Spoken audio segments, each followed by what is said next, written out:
Naging makabuluhan at masayang idinaos ang gabi ng pasasalamat ng lingap agad sa bayan ng Infanta Quezon na pinangunahan ni Mayor L.A. Ruanto na nagbigay mensahe at inspirasyon sa kanyang mga supporters kasama ang kanyang nanalong running mate na Vice Mayor-elect Manny America. Ganon din ang mga kaalyado nitong mga nanalong konsihal ng bayan na ginanap sa Diversion Road sa bayan ng Infanta Quezon nitong araw ng Sabado, Mayo 17, 2025. Tuwang-tuwa naman ang mga taga-suporta ni Ruanto dahil bukod sa mga libreng pagkain ay pinasayan din ito ang kanyang mga kababayan dahil samot-sari mga banda o tugtugan ang inihandog ng opisyal upang mapawi ang pagod na dinanas nito sa nakaraang halalan.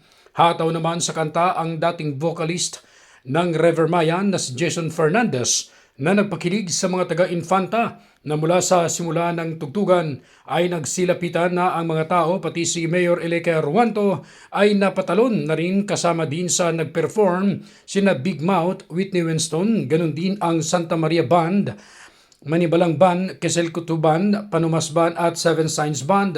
Kaya't hataw sa sayawan ang mga nakiisa sa gabi ng kaganapan na punong-puno ng katagumpayan.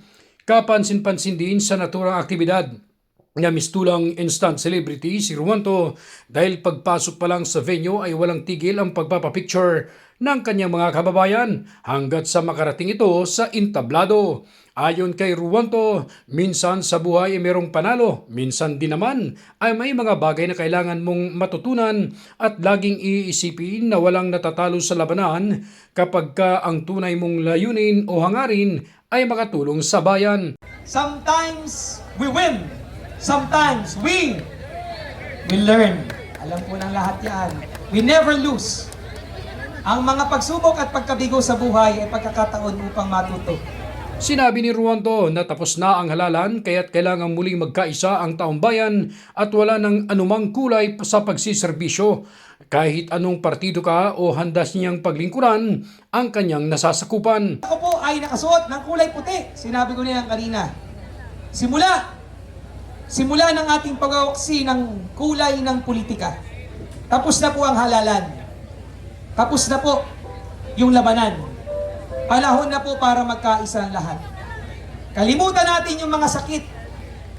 Nangyari na po lahat yan. Pero panahon na para tayo ay mamuno. At hindi po pwedeng kayo lamang ang pamumunuan ko.